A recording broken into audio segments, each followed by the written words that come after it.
In this video, I'm going to show you how to cut the countertop on a formica countertop. In this particular video, I'm installing a double sink with a double door cabinet underneath. I'm going to show you which tools I'm using, and I'm going to show you step by step and make it real easy for you. Now, if you just happen to be using a single sink with a single door cabinet underneath, you can use the same method that I did here to center the sink on the countertop with the level, but just measure the door itself to get the center line of the door and then use the level to get your mark on the countertop. This is Rudy from the Home Improvement channel with another video showing you how to fix things around the house.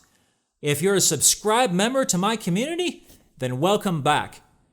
If you're new to my channel, please consider clicking that subscribe button below, and please like this video if it was helpful for you. So without further ado, let's dive right in.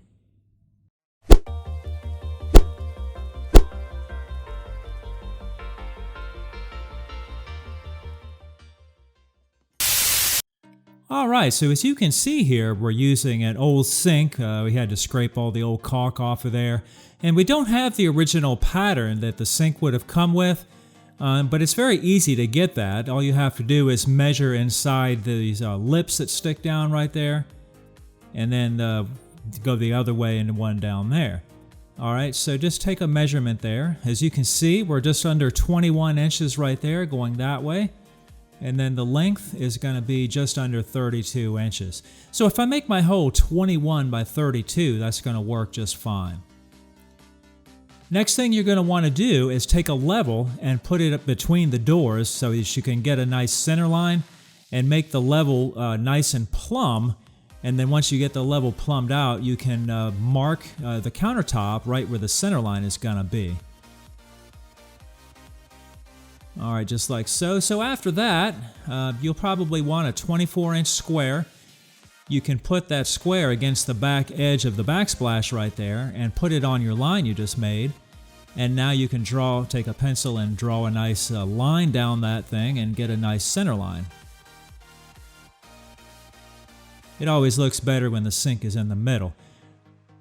So to get your edges established, just put the 16-inch mark on the center line, and then you can mark out your 0 and then extend the tape measure and mark out your 32.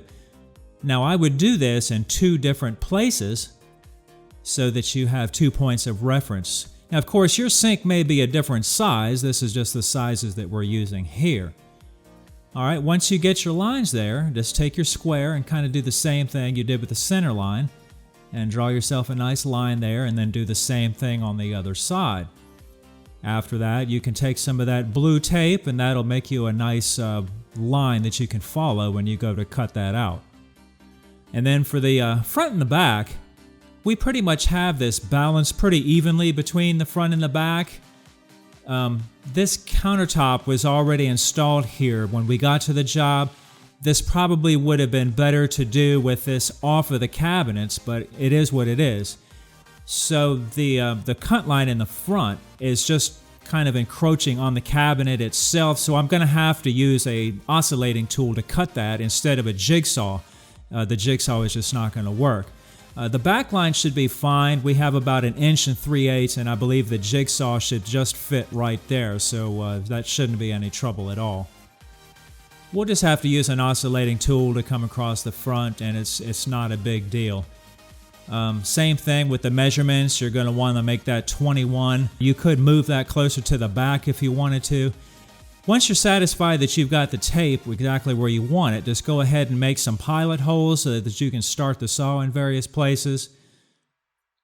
And make sure that that blade doesn't go past your line when you're drilling that out. And the battery's dead. Yep. Alright, we got a new battery and solved that problem. Just go ahead and finish off your hole there. I just do want to make a quick note here. Make sure that you use the right blade. This is a laminate blade. If you notice the teeth on the blade, I don't know if you can see them through the package here, but the teeth are kind of coming horizontal. and that works very well for this type of surface. So just let the saw do the work and take your time, and don't push it too hard.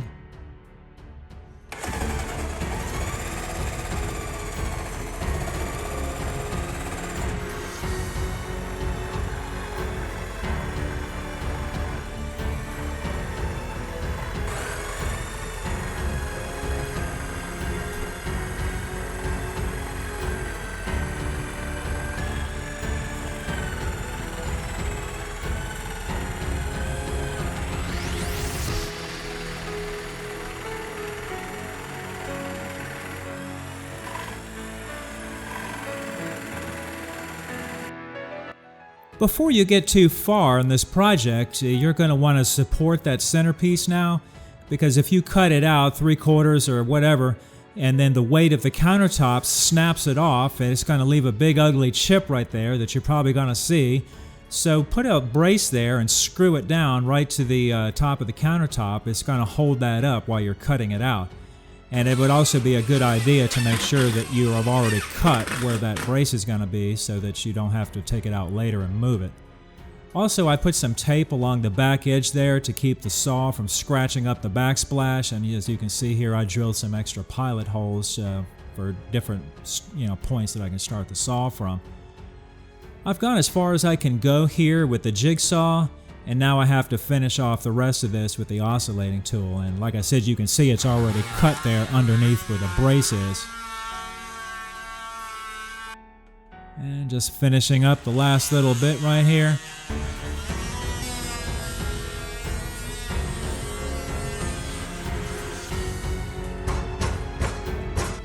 Just pop that puppy on out of there and take it away to the trash.